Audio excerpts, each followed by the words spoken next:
Good evening and welcome to The Square. Tonight's discussion is going to focus on global leadership in a season of crisis. A lot of things are happening as we speak during this time, and some of the things that we're going to touch on tonight's discussion is looking at different leadership trends that are shifting around the world, especially during the coronavirus pandemic. Joining the show tonight, we have with us policy researcher, academician, as well as blogger, Dr. Lonzen Rudira. Dr. Lonzen, welcome to The Square once again. Thank you, thank you. Great to have you. My name is Denon Pisi, host of The Square, and I'm joined by The Square's resident panelists. And I'll start with you, Charles. Great to have you on the show as always. Same here, Dana. How are you? Good. Good. We also have resident panelist on The Square, Brandon Amata. Great to have you on the show. Thank you, Denon. Good. I like your hair. I like your hairstyle. And before we kick off, like you know, we always do, we just have a brief midweek highlights that we'd like to just touch on. And Charles, is there anything this week that's caught your attention? Lifting of the lockdown, I think. On the previous, I think around the 15th of March or 20th of March, of April, or 18th of April, I stand to be corrected on the exact dates. Given 2 more weeks, and then we were told on the 1st of June, certain services would resume, and specifically motors and up-country trips. Fast forward, police is all over the media saying, save the date, save the date, save the date, 1st of May, the motorbike guys all gear up, and guess what? In the middle of the night, we nocturnals keep ourselves busy on the phones, and we see an announcement from the Prime Minister's office saying, no, that's no longer the case. But that taught me 2 things. Number one, I think as far as Rwanda's communication is concerned, it's never over till it's over. But 2, today I was listening to radio, and the guys of bicycles, so I think the French word for that is taxi vélo, they were complaining that why have the motorbike guys been allowed to resume and we have not been allowed to resume? Also, bicycles have not been allowed to resume? Bicycles have not been allowed to resume. Bicycles? Yes. But really? Yes, taxi velos are not working. Oh, okay. That's news to me. Brenna, any midweek highlights? It's still around the lockdown.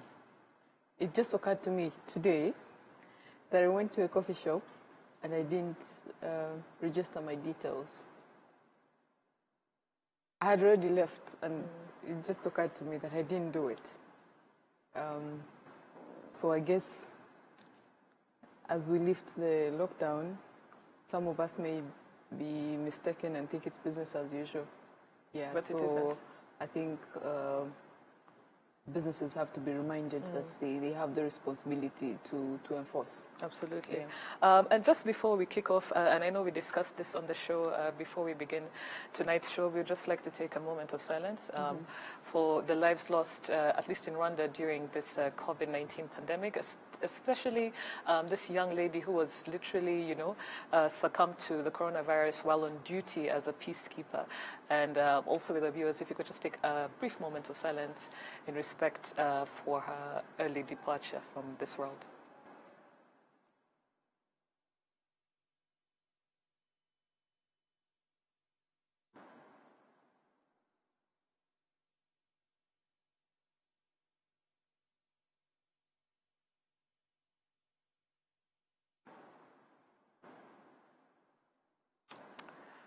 Thank you.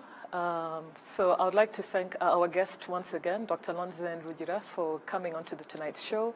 And we thought tonight's show would be fitting to just have a look around what's happening globally, from a global perspective. And I want to start with leadership, the type of leadership that's needed during this time. And I'll just start with a few notes regarding, the global superpowers, and starting with the U.S. It's been accused of taking a step back during this time in terms of coordinating a structured response to the coronavirus pandemic. And, these actions from declining to participate in WHO virtual meetings, or even, stopping funding of the World Health Organization.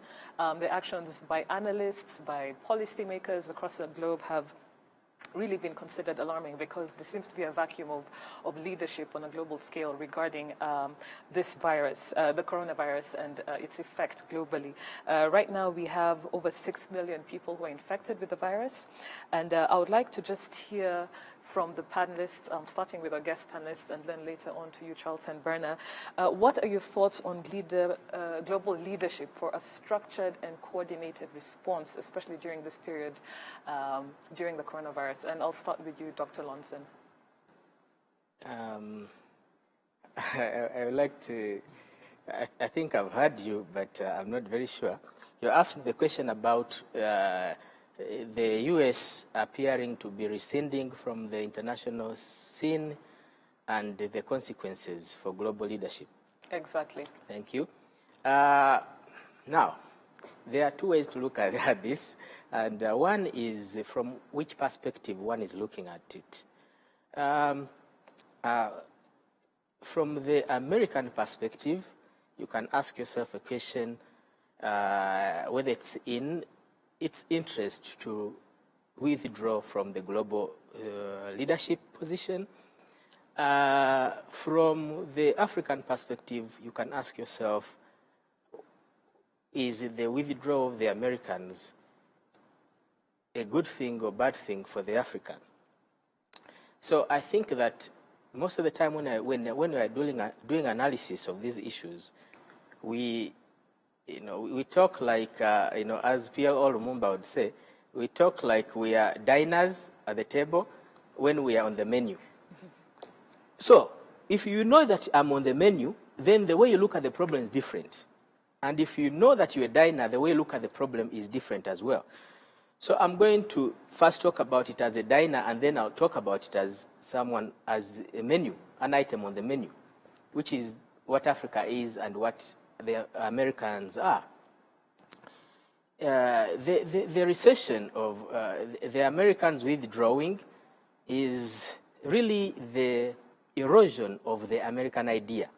The idea has lost currency globally, and America, we know it from the military superiority, economic superiority, and it's able to exert its influence on the global stage because of that wealth and power. But the strongest part about America is what America is as an idea. America as an idea is eroding, and the currency has been losing value. And because of that, America is withdrawing not on its terms. It's withdrawing because the value is losing, the currency is losing value. So you ask yourself, if you're an American, how do you get this currency of yours to have stronger value? Because everybody wants their currency to be strong so that it can outcompete the marketplace. In fact, I'm actually using the metaphor of currency, but it actually plays itself in the real currency, because the Chinese currency is now internationally recognized. It is going to be accepted in terms of exchange, global exchange. So it's a metaphor and a reality at the same time. So the idea of America is what? The myth of freedom. A place of freedom, of human rights, of where everybody who is embattled runs to for refuge. And so it has been the island, in a sea of trouble, a global jungle. But whoever was in trouble was running to America. And this, if you look at the emergence of America at the international scene, post-World War II, you saw the hundreds of Jews who were running to America. And so it was the home of the persecuted. Now, when there is persecution taking place on the American soil, when the idea, its inability to project its values on the global scene, and actually, let me return before, I don't want to give a history lesson, but the emergence of the U.S. on the global scene post-World War II, the U.S. came to project its power in a different way than the prior superpowers before, the Europeans. instead of conquering territories, being colonial forces, the Americans saw that they could have similar control and influence and dominance without necessarily having a physical presence of colonization. This is why the concept of soft power comes in. The Americans saw that they could control and dominate the world through soft power. They could exert themselves that way. Soft power is about that idea, the American idea. The erosion of the American idea is also the erosion of American soft power and its ability to influence matters globally. So the rescinding of the withdrawing of the Americans is a loss of a collapse of the idea, and of course the democracy and so on that match with it. And it's an inability to project itself as it used to be. And we'll talk about later the emergence of China filling the void. So who is going to fill the void? And I'm going to tell you that the Chinese, this virus gave the Chinese an opportunity to fill the void or to present itself as a capable force for filling the void. And it demonstrated its inability to do so. It showed that it's not prepared to be a global leader. So as a result, for the next how many decades, we are going to see a global system without a clear leader because America's rescinding its idea is collapsing, yet there is the Chinese have no idea. They have money, but they don't have an idea. So to occupy space, you need an idea. And when we talk about Africans, what does Africa mean as an idea? Thank you. Thank you very much, Luns, and we'll definitely come back to that part where Africa, as a continent, where we stand in all these tectonic shifts of power that are happening, that are occurring in present day. And I'd just like to take it to the panelists, and I'll start with you, Berna. We just discussed, there's a vacuum in terms of international community and leadership, especially during this crisis of the global pandemic and different things that are happening across the world. What are your thoughts on the type of leadership that's needed right now? I think that, Lonson has just given us the background, so I'm happy I don't have to go through it.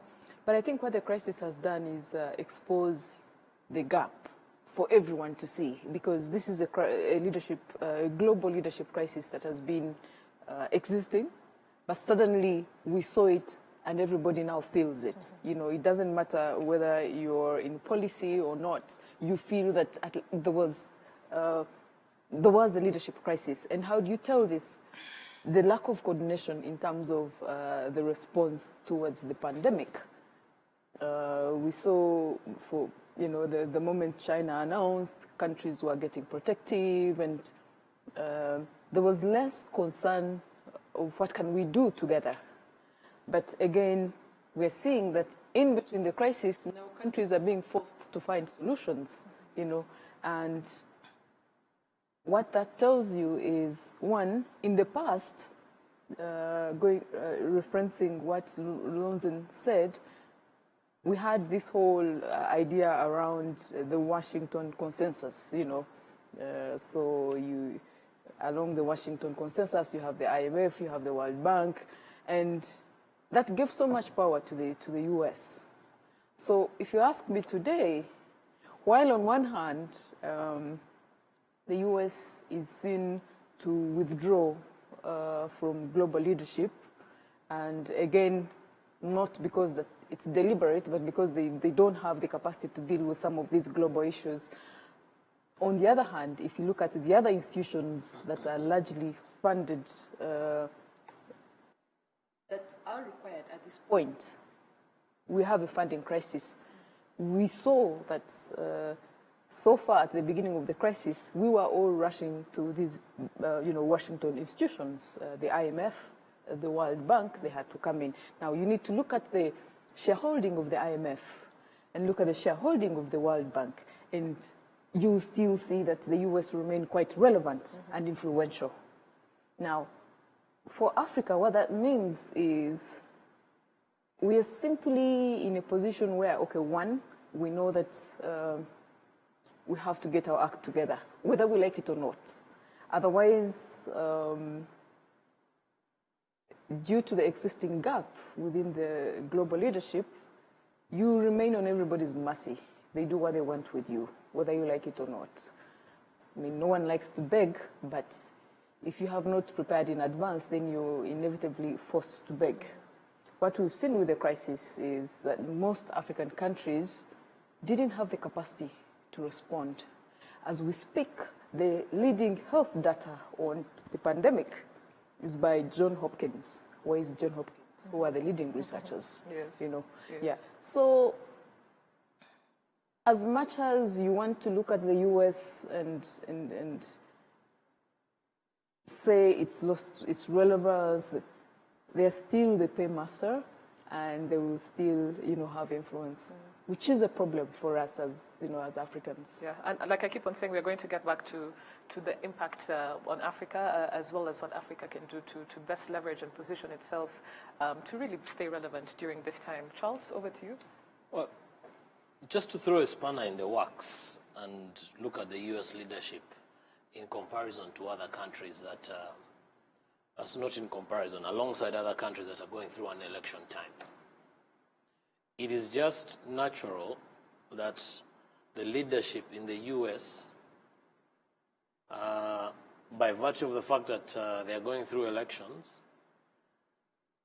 and coupled by the fact that they are faced with the novel coronavirus, that they may not be as assertive as they would have otherwise been as a global player. And I think we once said it maybe about a month ago or two here, about how selfish natural leaders are going to be. And we're looking at the region and saying, if you look at all our neighbors, they are most likely, the leaders there are behaving the way they are behaving because there's an election at stake. Mm-hmm. The way Rwanda has approached, the way the Rwandan leadership has approached the pandemic is not the way all the other leaders have approached the pandemic. And it is largely because they are faced with an election. And when you put the cards on the table, it will explain why, now that Burundi, for example, is done with their elections, we're beginning to see them open up about cases, and because, unfortunately, you have some very high-profile victims or positive cases, for that matter. So I want us to understand the importance of remaining in leadership, or being in leadership, versus the current pandemic. That's true. Yes. That's true. Yes, so I would like to just ask the question,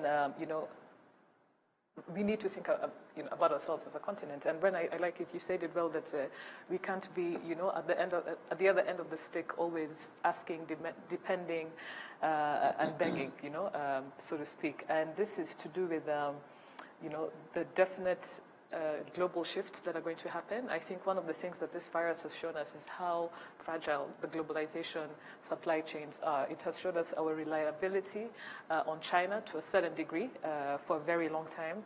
And it also showed us that the fact that we're a globalized country is what also caused the spread of this virus. So I think we need to start looking inward. We need to start looking at, our capability to manufacture, to boost our regional and domestic supply chains and so forth and so on. But I want to hear from you on what we can do best as a continent to deal with this issue. And I'll start with you, Dr. Lonzen. And I hope you can hear me well. Yeah, so basically, if you could just share some insights with us on what Africa needs to do during this time. There's a vacuum of leadership on the international scale, and how best can we position ourselves to be able to do better? All right. First of all, I have to take the opportunity to disagree with my colleague there about the U.S. election is a very insignificant factor in what is happening, because the trend has been there with or without election cycle. And I'm going again to go to history. You have to bear with me. The milestones to look at when you talk about the shifting global environment, talk about 1945, talk about 1989, we talk about September 2011, we talk about 2008 economic crisis, and we talk about the emergency of Trumpism. Now, the 1989 symbolizes, as we know, the triumph, as I talked before, triumph of the American idea on the global scene over its competitor at the time, the Soviet Union. Now, this American idea gave this impression to the rest of the world about, it actually validated what Americans love very much, American exceptionalism. So from 1989 to 2001, American exceptionalism was displayed, or it proven itself self-evident. And Americans didn't need to do so much as to prove the exceptionalism. September 9, 2001, I remember this vividly. I was in class, and the weeks that followed, I was in class in the United States. The weeks that followed, September 9, 2011, I could see authorities come to campus and students from Arab nations disappearing from campus. And, okay, I had heard about this phenomenon of disappearances, and they were largely about African countries. And you know, where's this person? He's gone. Huh? He's not there. Tomorrow, another one. And there was a pattern. There were Arab students from Arab countries.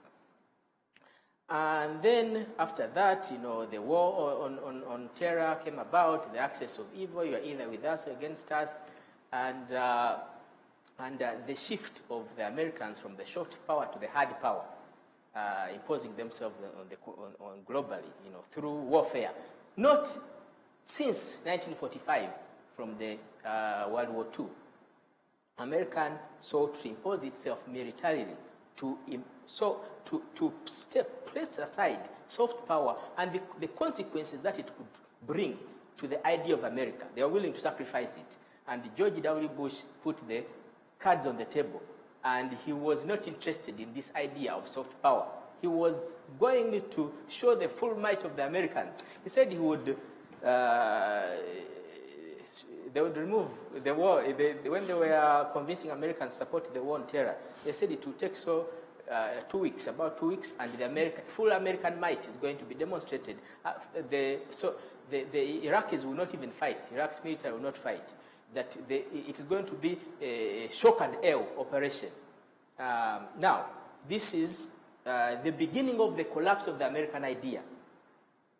Now, from then, you began to see a combination of neglecting the soft power elements of it and putting forward the armed responses to their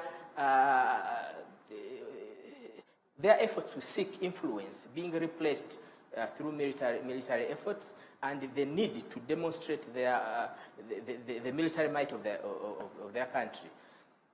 Now, this idea that you could have people disappear and not be heard from, whether they were deported, whether they were whatever, but for me, I take that as the moment America began to lose itself, or what it was pretending to be.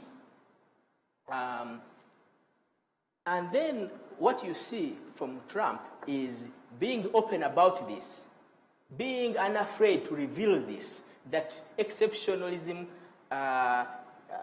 through soft power is not something that they are prepared to pursue. Where they need their interests, they will use American might, military might. And of course, before him, there was Obama using the drones and so on to enforce American might. Now, so my point is what? The triumph of the American idea in 1989 by the collapse of the Soviet Union was undermined by the emergence of the war on terror in September 2001, and America has been accelerating into the erosion of what it was as an idea to itself and to the rest of the world. And now it no longer is willing even to pretend. There's a section of its society, almost half of it, that is not interested in pretending about human rights and so on. So the liberals who were very interested in concealing their biases are losing. And as a result, American racism is on total display because the liberals who were concealing it and sweeping it under the rug no longer have a word in that country. And their word is insignificant. And in fact, I think that Trump is going to win an election again because of it. And Lonzo, just very quickly, because I know we can go, we can keep on going on and on this, but I just like, in the interest of time, obviously, but I for one, I think I would tend to agree with most of the points you've raised, but in the interest of time, if we can just bring back this conversation, because yes, we know that there's a vacuum, and I like the way you rightly put it, a lot of the underbelly has been revealed, especially with regards to human rights and so forth and so on during this particular Trump administration. But what does this mean for Africans during this period? How can we best look inward to understand these global dynamics, these major power shifts that are happening right now during this time of crisis in terms of leadership? What is it that we need to focus on? You know, we have the Africa, this AFCFTA. We are looking at increasing trade, intra-trade, to make sure that we are able to deal economically post-COVID-19. But I'd like your insights on, as a continent, what should be our priority areas of focus? Okay. So briefly, before I take you to Charles and to Bernard. Thank you very much. Yes. It should be an opportunity for Africa, but it can only be an opportunity if Africa was organized, and Africa is not organized enough for it to see it as an opportunity. But the idea that Africans had been mesmerized by the idea of America, the human rights, the freedom, the democracy. They were mesmerized that they could not focus on the main issues that faced them. So with the collapse of the veil, with the veil coming off, Africans should take the moment to see that they were mesmerized by glitter that was not substantive in terms of the lives of the people. So, and in fact, this collapse of the liberal democracy, actually, which is the underlying factor in these manifestations that are happening. So people do not see themselves as being able to effect change in their lives through these ideas that had been promised, you know, vote, and if you vote, magic is going to happen. All that is not happening. Now, Africans should be able now to turn to more substantive things and step away from being mesmerized by the glitter. However, it's unlikely to happen. Africans, at least for the next century also, until they learn to organize. You talk about the continental trade agreement. This is a beginning of Africa is too fragmented. So we are talking about the absence of an idea itself, but also we are talking about the fragmentations that accompany it. So because of these fragmentations, Africa is unable to have a cohesive purpose. Africa is purposeless.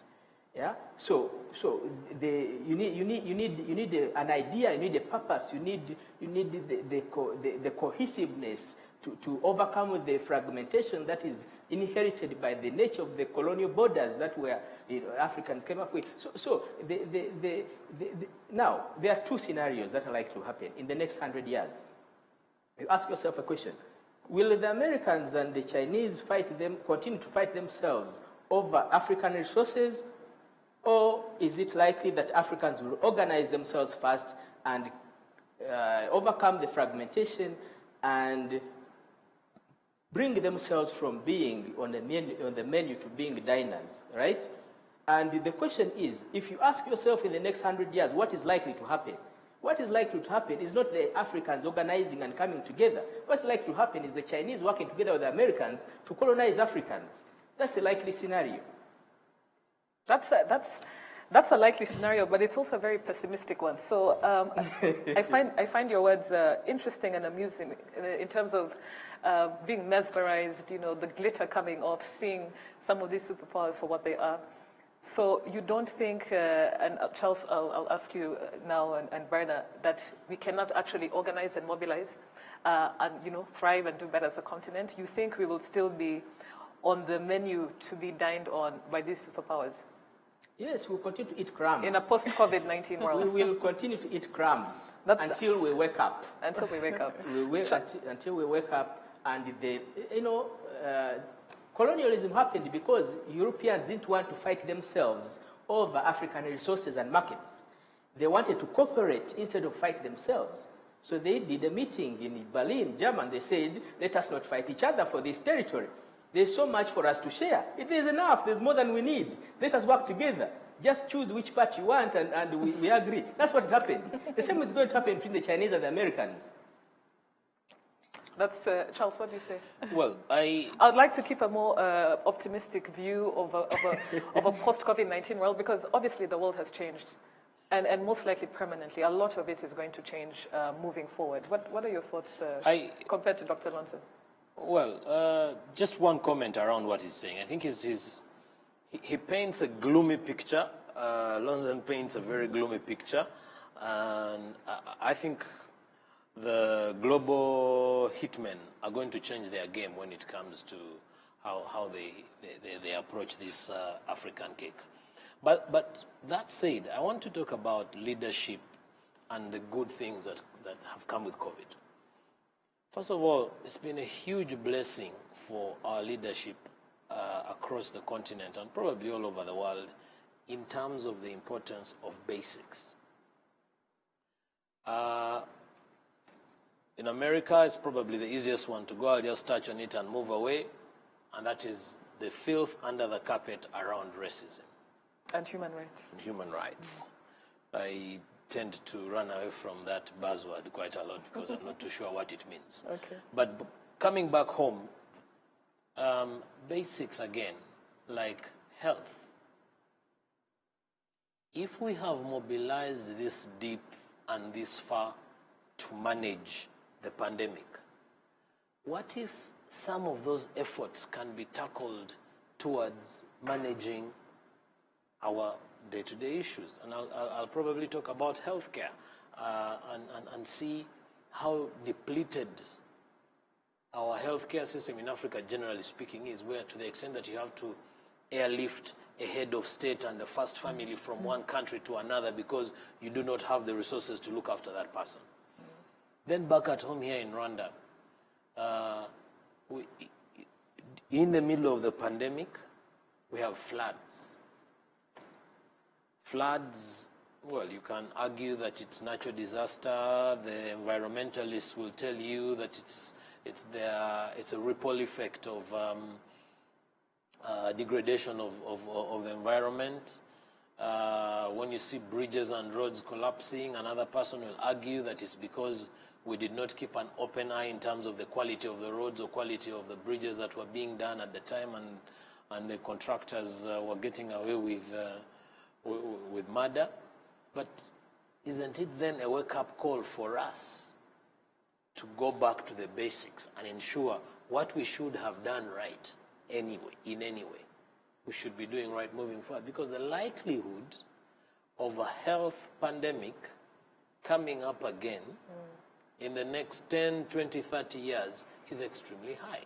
Something else might come. I mean, if you just backtrack in our region, when it's not tuberculosis, it's malaria. When it's not malaria, it's Ebola. When it's not Ebola, it's, even the more developed countries will have swine flu and what have you. A friend of mine who lives in Denmark was telling me that they have very low cases of COVID-related deaths because flu kills more people there during winter than it is. So I think the main lesson for global leaders is going back to the basics. Like a wake-up call, yes, and going back to the drawing board. Yes, yes. Berna, your thoughts? Do you agree with Lonson or disagree with Charles? I like to have discussions with Lonson over a cup of coffee. We don't have enough You time. can have a bit of them on live television. It's fine. Yeah. I mean, even as I was thinking of coming here, when we agreed on the topic, I was just thinking, I mean, does my opinion matter on American politics, you know, on its standing for that matter? No, you know.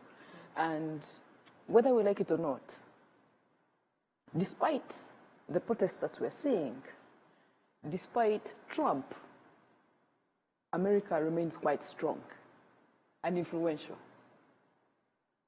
China has tried, is trying, with funds like Ronson.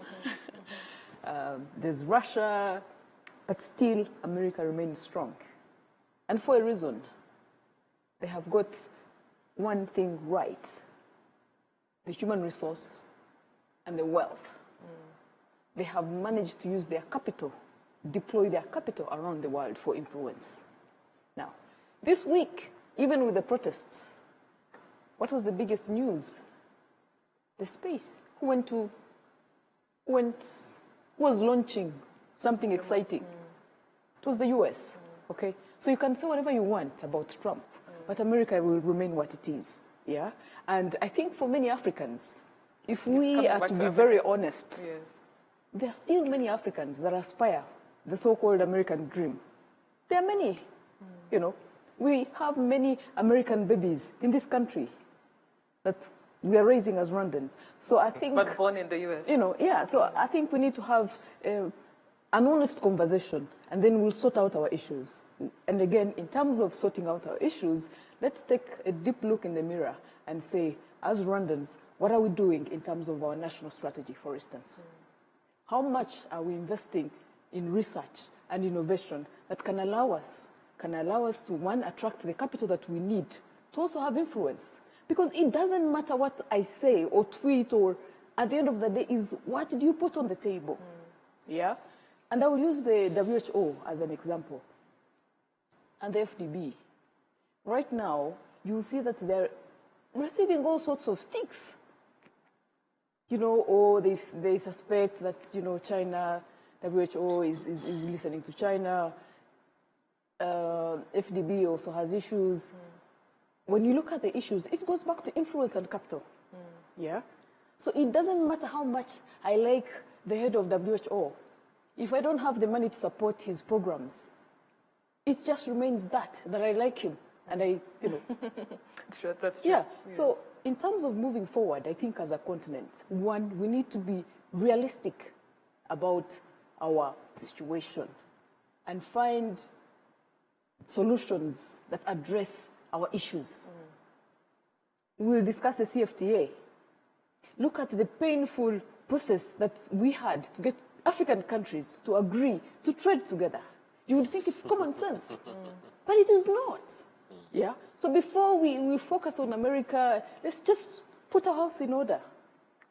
Honestly, I feel sometimes the discussion is so distorted. America, this. No, let's come back home. In East Africa, look at how the pandemic evolved across the region. Rwanda has done its best. Right now, it's stuck in a neighborhood, but it's sick.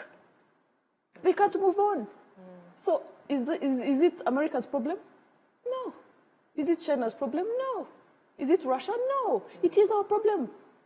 So I think we need to have a realistic approach and be very honest and start from the inside and say, can we fix, you know, one, our national issues, fix our regional politics, and then we can be able to move forward. I love your very heated and, you know, passionate commentary on that. But, you know, we're talking about, yes, let's look inward, let's fix, we need to do this. But we've been singing this day in, day out.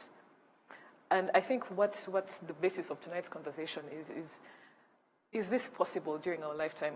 Dr. Lonson obviously thinks it's not. He's of the opinion that, no, we're just going to be fodder in the next century once again, round 3 of imperialism and colonialism. But I like the way you say, now more than ever is when we need to wake up and fix our house. I think actually, if you take a closer look at the African response to the pandemic. We have African leaders, a small group of African leaders that are doing things right. You know, the problem is there are 54 countries. So if you have a small group that is getting things done, you still have the other many countries that will, give the continent a bad image. But over the years, we are seeing increasingly African countries trying to come together, yeah? But again, you'll find that they fail to agree, not necessarily because they disagree with each other. No, because the external forces will come and make it impossible for them to agree. And do you know how? As they've been doing for decades. Yes, and you know how? Through aid. Through aid or whatever they call it. People don't like to call it aid. It's a tool for influence, Yes. But you find that African countries will disagree, not for any other reason, but because, we have to gain something from the US, or we can't disagree with the UK. At the very best, I think the best definition would say is external distraction. Yes, it's constant, it's always been prevalent, and it's bound to continue.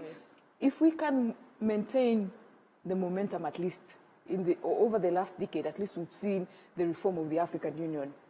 For the first time, there are actually some interesting things happening. For the first time, if you look at, for instance, peacekeeping and resolution and conflict resolution on the continent, Africans are doing better, yeah?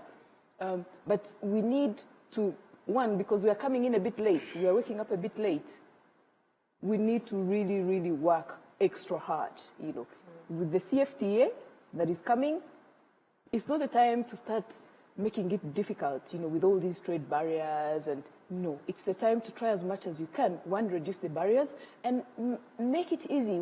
Free movement of people, free movement of goods, but again, it's not as straightforward as it seems. Yeah. I'm just going to quickly go to our social media page and read a couple of tweets that are lined up. Obviously, we won't have time to read all of them, but thank you for viewers as always for watching and supporting the show and giving your commentary. So the first tweet we have on our screens is from Amanya Franklin, and he has a series of tweets of which I'll read. He says the COVID-19 pandemic has the potential to wreak havoc in fragile states, trigger widespread unrest, and severely test international crisis management systems. He goes on to say that it is not yet clear when and where the virus will hit hardest and how economic, social, and political factors may converge to spark or aggravate crises. Amanya goes on to say that, but this could exacerbate the humanitarian crisis in different parts of the world, USA inclusive, tied in part to the Trump administration's policies as well as USA's already high levels of violent crime. And his last tweet is, whatever the score, COVID-19 could place great stress on political systems, creating outbreaks of violence, such as the death of George Floyd in the US. But one cannot rule out the effects of lockdown and fueling it. So Amanya, has shared us with his view. It's quite a dismal one. I think I would say regarding leadership and some of the effects of this crisis that we're having now on a global level. We have the next tweet from Aimé, and Jean Aimé says that indeed the coronavirus may help identify the next generation of great leaders. There will be leaders who will emerge out of a crisis like this. For now, global actors only have the choice of putting aside their differences and collaborating to address the financial crisis. That is a tweet from Jean Aimé. We have another tweet also coming in from David Ngoga, and his question is to Dr. Lonsen. So he says, according to the World Bank, across all age groups in the USA, African-American death rates are 20% higher than the average US mortality. And his question for Dr. Lonsen is, does this mean Black people are neglected in the US health sector due to institutional racism or have weaker bodies? Lonsen, would you like to quickly answer this tweet? Yeah. Well, Black communities in America are a police state. They run under a police state, Black communities in America. So, social media, Americans, their desire to project soft power and those ideals made it important to conceal this fact that the Blacks exist in subhuman conditions.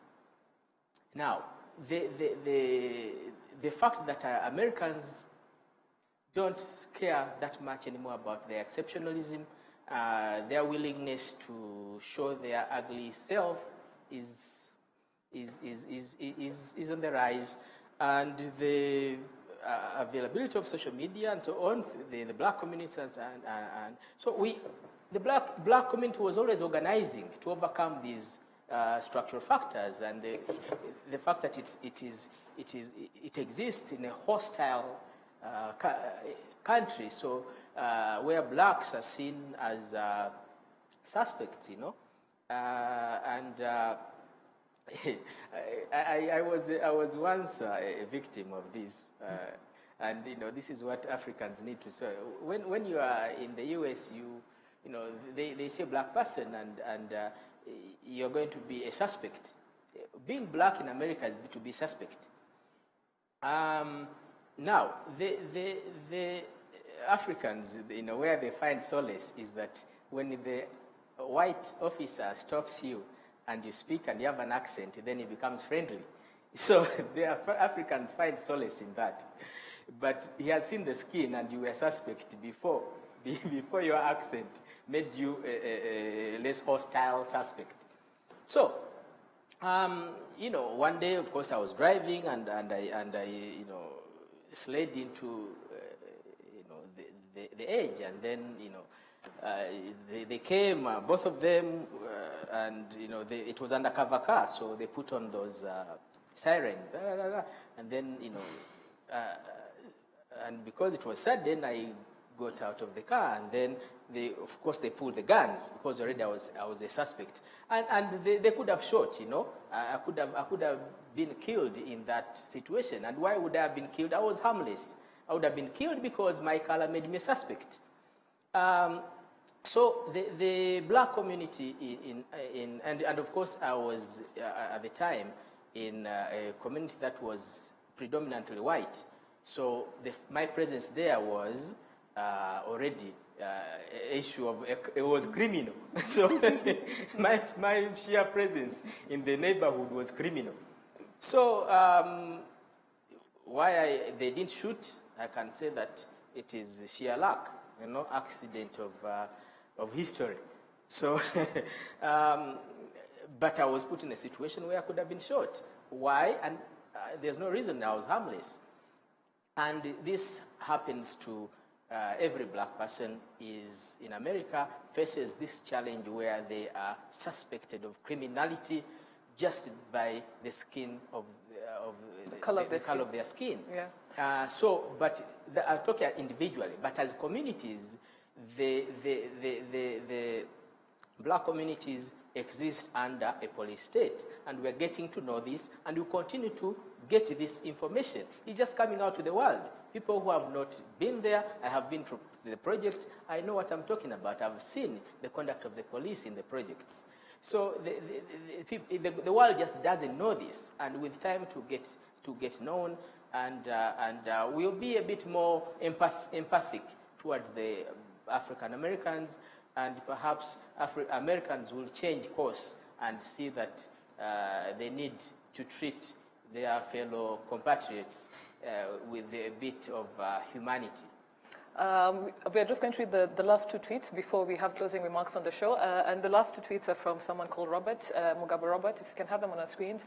The first he says is the ongoing coronavirus pandemic is posing unprecedented challenges to leadership across the world. The pace at which policymakers, practitioners, and researchers react to this complex crisis will make a profound difference to people's lives and livelihoods. And his other tweet, he says that, if we can have it on our screens, please. To be sincere, the experience highlights the need for adaptive leadership in Africa.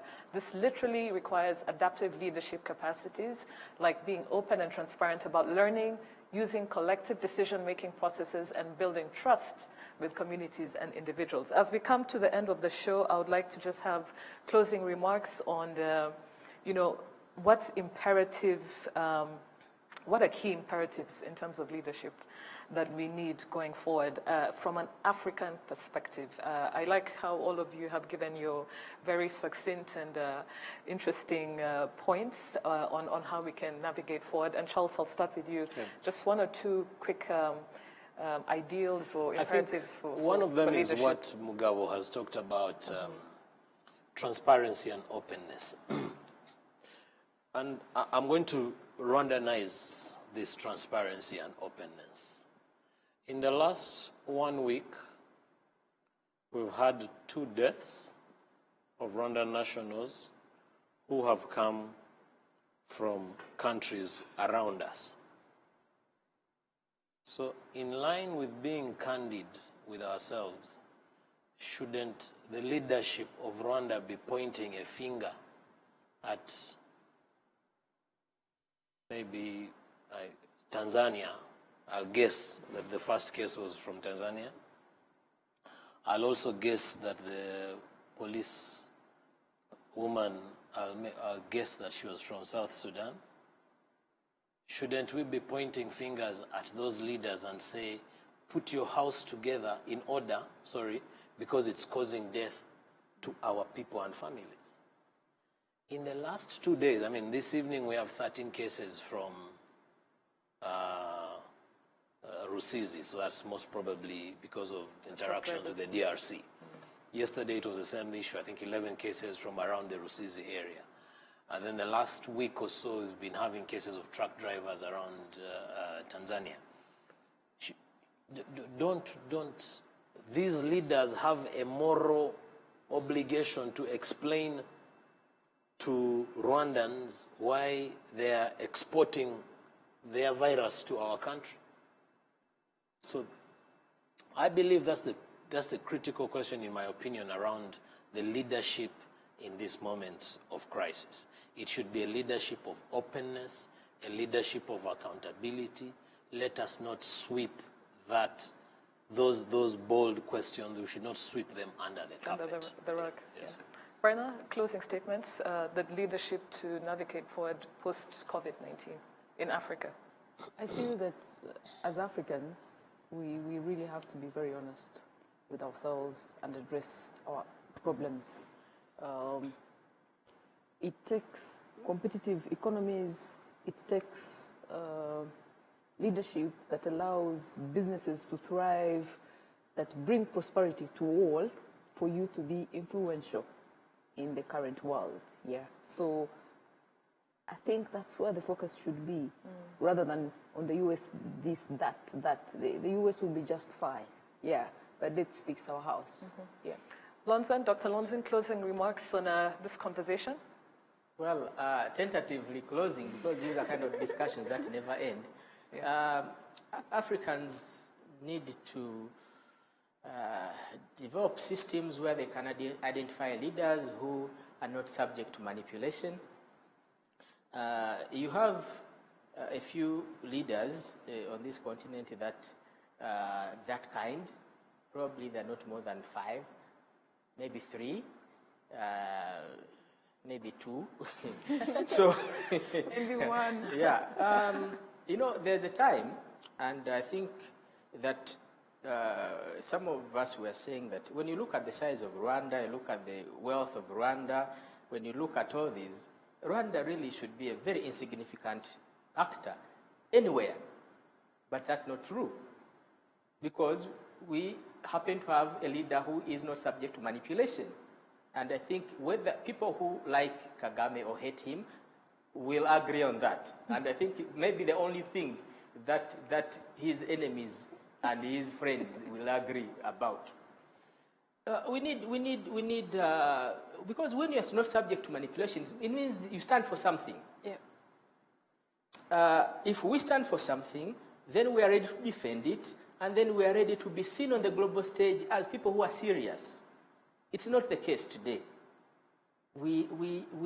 Nobody takes us seriously, nobody takes our leaders seriously, because they accept to be manipulated. Until that stops, we are not going anywhere. Thank you very much, Lonzan. Thank you very much, Charles. Thank you very much, Brenna. It's been an interesting conversation. And to our guest, Dr. Lonzan, I'm sorry I had to cut you short a couple of times, but I think in the interest of time, this is a very meaty topic. We'll probably come back to a part 2 very soon. So to our viewers as well, please keep the conversations going. We're seeing a lot of your tweets coming in, very informative, very insightful. Keep them going using hashtag #TheSquareRW, as you can see on your screens. To our partners, Uzi Collections and Bourbon Coffee, thank you for supporting The Square. And to all our viewers watching, thank you for tuning in. Have a good night. Stay home, stay safe, and see you again next week.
nitwa Nikuze Piolette.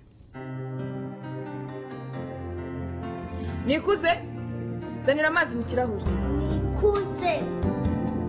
Nikuze ariko umukobwa uruzi ko ari karya rugo Gahundeba umukozi wo mu rugo. ahubwo reka nkubwire inkuru nziza ubona kubona uyu mukozi Kuryamanye n'abayayi.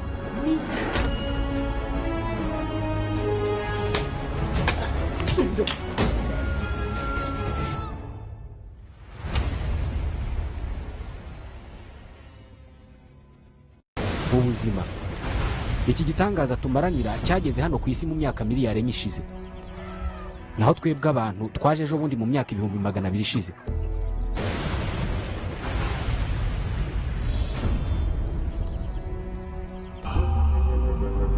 ariko ninde uzi inkomoko yacu n'ubuzima turimo?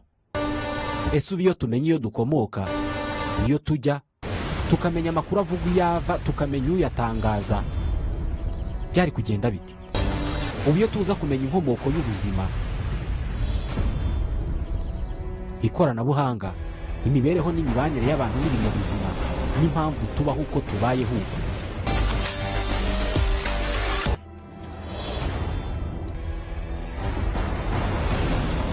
byari kugenda bite? kurikira ikiganiro inkomoko kuri televiziyo Rwanda buri kuwa kane 3:30 z'ijoro.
RBA app is here.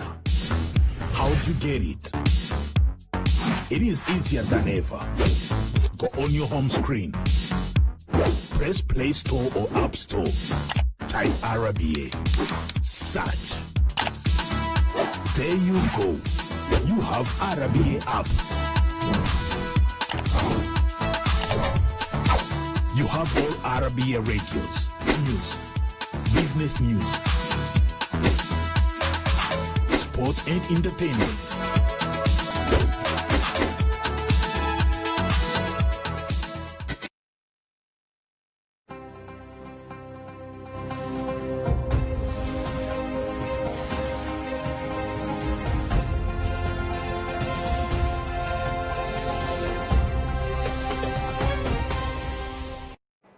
Hello there, it is the third day of June and days, hoping that you had yourselves a lovely day. Let's go straight to what made the top stories tonight. This Wednesday, President Paul Kagame participated in the first extraordinary intersessional summit of the Organization of the African, Caribbean and Pacific States. A French court on Wednesday ordered Rwanda genocide suspect Felicien Kabuga be handed over to the United Nations Tribunal for trial. And on the international scene, at least 20 people, including children, have died in landslides in India's northeast Aswan state.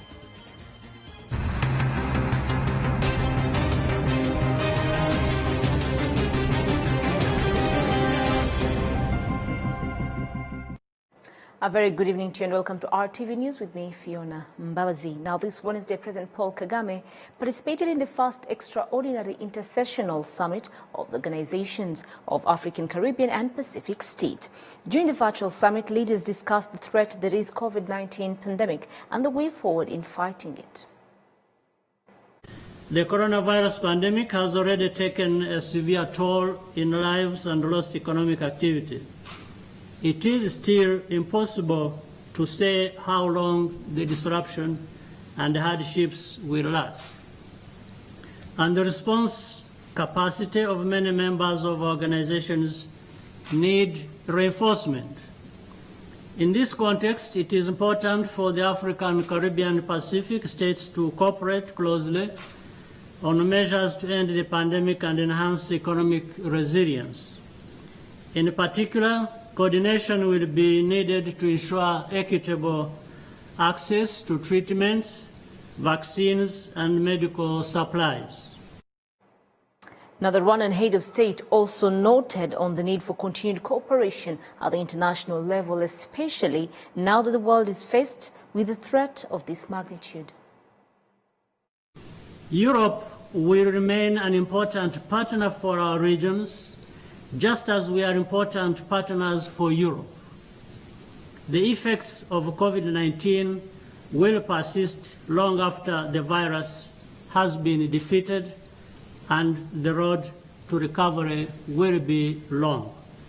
Increased cooperation and mutual interdependence will be the hallmark of effective international response.